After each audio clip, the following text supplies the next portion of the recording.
courtesy of the red, white, and blue. It's time for Veterans Issues, the show that brings you information about veterans, military, and their family. Now here's your host, Ken Rollins. Welcome to Veterans Issues. Appreciate you tuning in this week. This week we're going to be talking to Justin Casey. We're going to talk about transition from military to civilian. Get you a pen. Be right back. Welcome back to Veterans Issues. Ken Rollins, and today we're talking with Justin Casey. And Justin is a veterans advocate and with Woodmen of the World, and we're going to talk about something that's near and dear to his heart. And we're going to talk about transitioning from the military to the civilian life. Welcome to the show, Justin. Hey, thanks, Ken. Good to see you. Yes, sir. Good to have you on here. You talk about a subject that not a lot of people talk about, but what's some background on you? You been in the military, or? Yes, I enlisted into the Navy in 1999, and I was stationed in Yokosuka, Japan for 4.5 years. Yokosuka, Japan. Never heard of that. Yeah, it's 7th Fleet Forces over in that theater over there. And I was stationed on board USS Curtis Wilbur for 4.5 years, my entirety of my time over there. And I was a fire controlman. I was the guy that was trained to shoot the guns and missiles and work on the computer display systems that fired them. So I have a background in digital electronics and combat systems with the Navy. And people who don't get fire control, that ain't got nothing to do with that, putting out fire. That's right.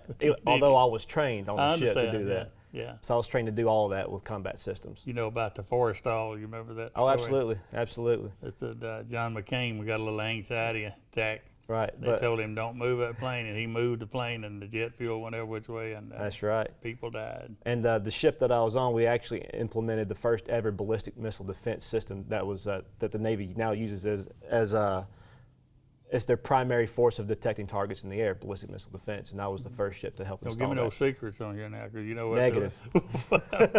So that was really nice, though, that the young man got the pardon. Saucier, got his pardon. His mom has been on the show. Okay. Talking about that. He just took some pictures, some selfies on his submarine. Oh, don't do that. But I mean, a coffee cup on Right. a submarine is considered classified. Absolutely. But 30,000 emails that's out there with sharing with your Russians and everybody else, that's not classified, I guess. But whatever.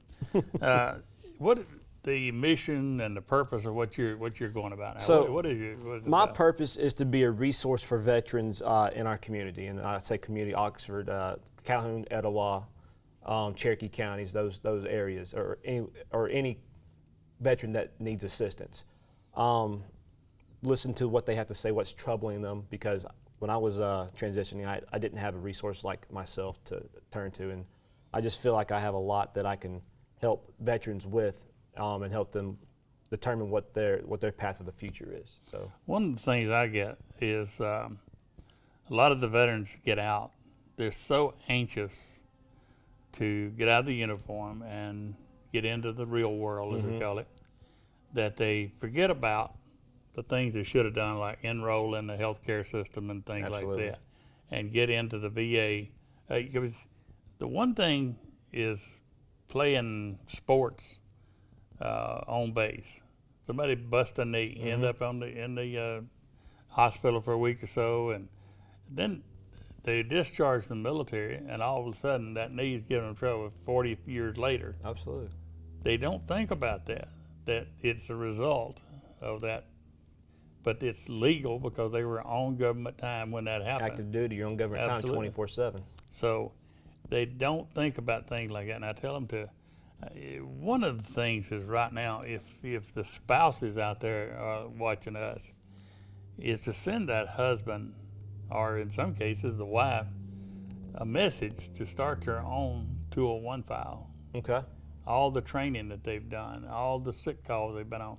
Absolutely. If they went with a bronchitis or whatever. Have a complete history of your medical record. Thank you. And that is the easy thing to do. And I know a lot of people that have their own 201 file, and that's really come in handy Absolutely. when they go to the VA hospital. And they say, because when you file a claim, they say on June the 1st, 1991, you hurt yourself. It fell out off of a tank climbing off of it. Mm-hmm. And if you don't have backup on that, If it's not documented, it didn't happen. a morning report or a sick call or something like that, and you do that, and you, if you have to, put down the witnesses, Corporal so-and-so or whoever. There you go. And there's just so much out there that, because guess what? Uncle Sam's not going to do that for you. No, it's not. No, it's So, not. And It's the members' responsibility to take care of their own career and afterwards too. Yeah, I know some full bird colonel that he wasn't going to enroll in nothing. He was just a real nice guy, and he had a good life and making good money, and he retired, and all of a sudden he had a heart attack. Wow. When I found out his heart attack was a systemic heart failure, that was a result. He served in Vietnam, Right. and he was sprayed with Agent Orange, and that is a result of it. He ended up with 100% disability, and always thanked me about that. But because he was a colonel, he overlooked it. So any of you officers out there, don't pass that stuff on by, because it's like you get hurt on the job. You know, Absolutely. you're working for the power company and you get knocked off a power pole, they're gonna pay you. You're gonna collect workers' comp or There something. you go. So your mission is to be available to, and we got your number over here. If somebody has got a spouse has got a husband coming out, to contact you and say, what do you think we need to do? Is that Absolutely. Is that a thing? I can help direct them towards a path. If I can't figure out what they need to do, I can figure out where they need to go and direct them in the right path. Yeah, I find like in a lot of people call me. I mean, you can imagine how many calls I get, and I don't mind it. But I get a call about the Choice Program. The Choice Program is where you don't have to go to the VA per se. You can go to your local doctor, whatever, if you're in the Choice Program. But you have to go enroll in the Choice Program. Right. Well, I'm not sick right now. But they wait till something happens and they try to get into the program, and they say, I need to go see an eye doctor. Well, you got to go to Birmingham. But I go to the eye doctor here. I don't go to Birmingham. I go here. If you wait till something's wrong, it's already too late. Absolutely. And I'm saying, look forward.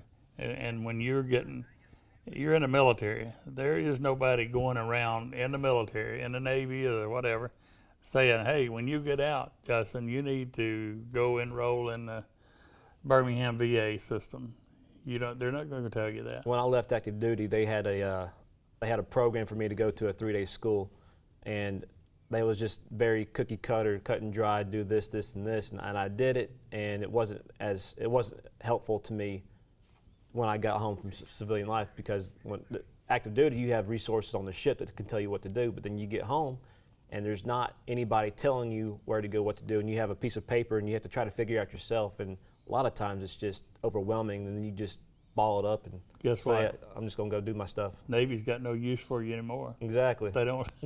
Only when you can pull duty and all that kind of stuff, they'll take care of you. Absolutely. And the Army, same way, and Air Force. But once you're outside in the civilian, it's like they told me in bases, hey, you don't have a mama, you don't have a daughter, you don't have nothing.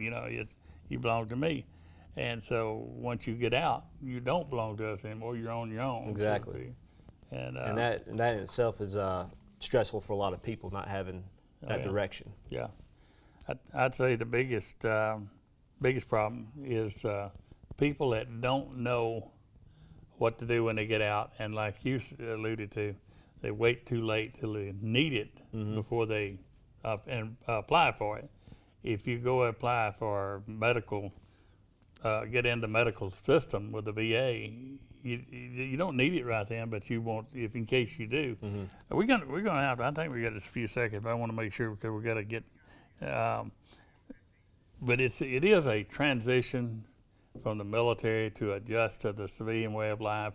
Even though you were there before, it's hard to get back in it. But we got to go to a break. I'll get with you more on that when we come back. We're gonna talk more with Justin. Get you up in. Be right back.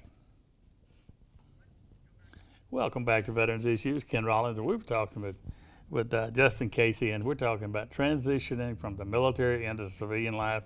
And when we left, I mean, I don't know exactly where we were, but the difference in living in the military and then stepping back out here and have it hit you right in the face. It's a complete culture shock and a complete culture change, because a lot of people, they join the military at 18 as soon as they can, and then they stay in until they're 22, 24, or 28 years old, and so they've actually grown up and become an adult in the military.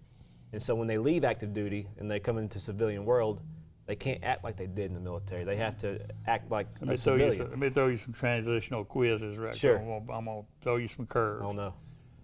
When you're in the military, did you have to worry about a place to sleep, Did not. place to eat, Did not. medical, Taken care of. clothing? Taken care of. When you get outside, hello, That's all on you. thank you. That's all on you. Your insurance you ain't had to have. You've got to get a job. You got to have pay that roof over the head. You've got to have a plan. Yeah, you do. You have to have a plan. And what I'm trying to compare is us in the military. We had it all, everything we needed. We did then. We didn't think we had anything, but we did have our food, our clothing, our Things you our take for insurance. granted. Yeah, and we got sick. We had a hospital, Absolutely. our dispensary, whichever. But now, if we go, yeah, you got to have a card and a copay. Copay, and then you have to have insurance. If they don't have insurance, they're going to bill you and send you to collections if you can't pay it. And then you write the Navy back and you say, hey, but I don't have this, and they probably not going to open your letter. So that's important that people think like that. You know that I'm in the Navy or I'm in the Army or whatever. What am I going to do post Navy? Absolutely. What am I going to do? And they need to know what's available out there. And somebody that like you that's advocating the resume. Okay. I saw something in your stuff that talk about resume, and I think that's very important because people don't know how to do resumes that get people's attention. So when I Wait a minute, okay. let me rephrase it. I've seen resumes that get your attention. Like Good and I bad. worked for my Uncle Joe and I cut wood. That's not So the resume. when I was in the military, I was not trained on how to write a resume. Didn't have to know how. When I left college, or when I left the military, I went to Jacksonville State. I took some classes, and my first resume that I tried to create had all this military jargon on it, and I handed my teacher 3 pages of stuff that I was involved with in the military. After she gave me some instructions and some guidelines, I was telling her everything that I had done and everything that mission encompassed. This, and the civilian world, they don't know how to translate that information into what they do. So things you can do, you've done in the military, you can translate specifics into a job career that you're looking for. And you can condense that down to 1 page, which most places are looking for, unless you have a curriculum vitae, and we can get further on into that. But Yeah. just for entry-level jobs, you just need 1 sheet of paper and a resume, and I can, at no charge, I can help somebody type up a resume that will get somebody noticed. When I wrote job announcements at the Anniston Army Depot when I had a job opening, it might be working in a hazardous waste facility in a warehouse or something like that. I had to write points so that the computer and others up the line would catch on to it. The USA Jobs application it's very complicated, and I've got contacts that work at the depot that have shown me on how to write a resume for the USA Jobs website. And you don't just take a regular resume; you have to take their format and input it, and they have a word search in their job descriptions that points There'd it be out. a thing in there like a forklift. It's just hidden. Yes, it is. And there's a thing like barcode, and it's hidden. Absolutely. You have got to read that thing and pick out every point they do. And when you write your resume, refer to your ability to barcode. And you have to structure it. Absolutely. And that's something that in any field, if we were talking about getting in the TV business, if you're talking about cameras and you're talking about control room and you're talking about on the field or whatever, you're talking about contact with the interviewer or whatever. All that stuff would be in a resume that you would be looking for. What was that person asking me for? Absolutely. And that's what I like that. And another thing that you had on there was you offer financial training. And that's what I do in the civilian world now. Is I'm a financial representative with Modern Women of America, and it's planning for life, stuff that I kind of knew, but not really before I got into the field. And these guys recruited me, and my education, my understanding of finances actually evolved the year I've been doing this. And you have to start by planning for life. You have to protect your family if the unfortunate were to happen. You have to have that protection for your family.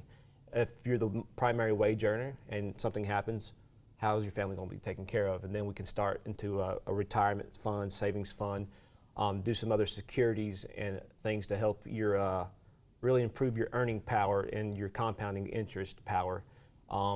And what goals you want to set forth when you want to retire. Do you want to make your money work for you, and do you want to be able to live a retirement that you want? I told you earlier out there, there's mine. You told me. There's mine. Yeah.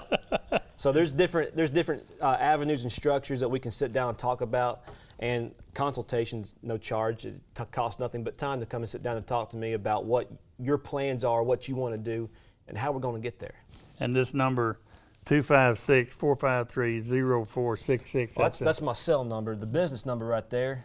We don't want to call you. You can call you on myself. cell phone.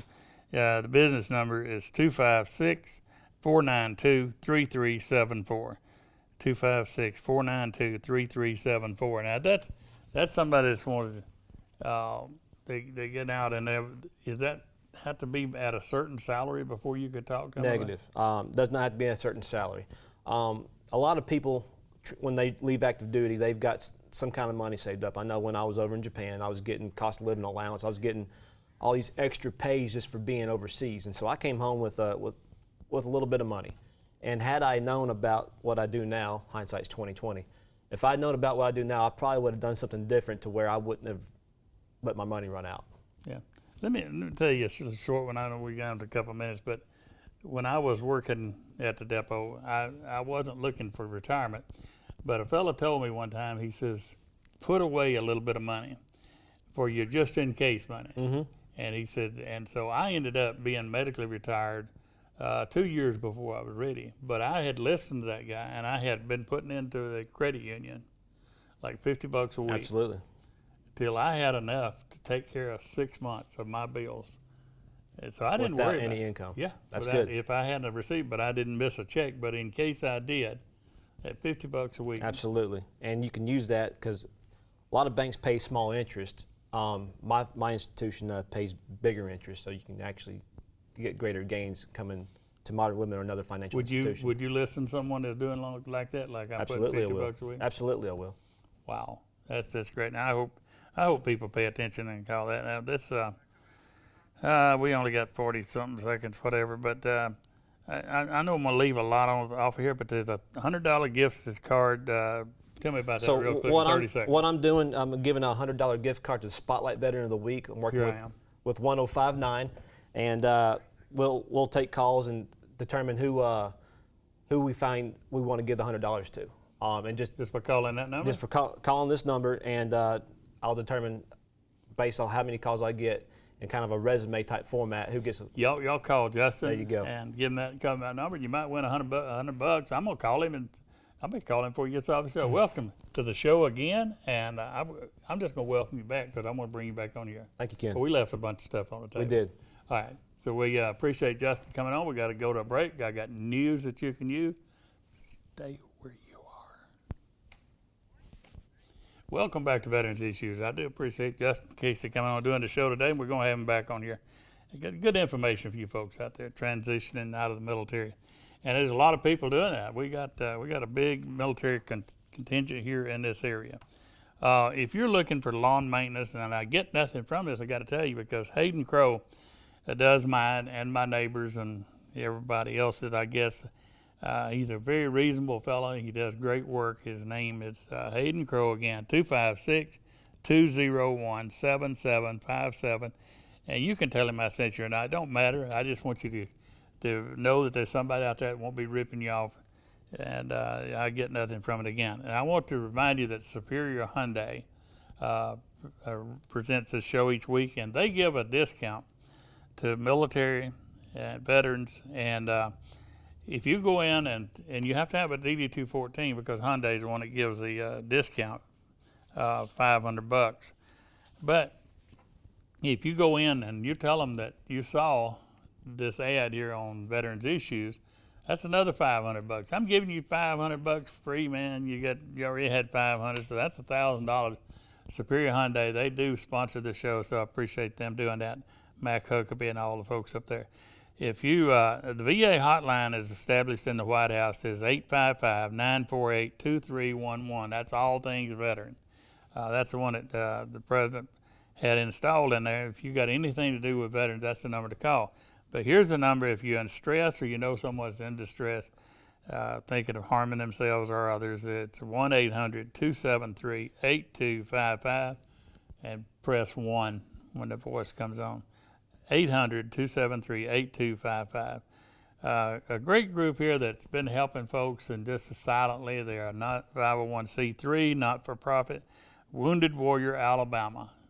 Wounded Warrior Alabama at gmail.com. All one word. Wounded Warrior Alabama at gmail.com. 256-458-2715. You know a veteran in distress, needing help, a ramp built, or anything like that, or I could tell you stories that melt your heart of what this man did. Ross Winter put his money into that, and it's a great organization.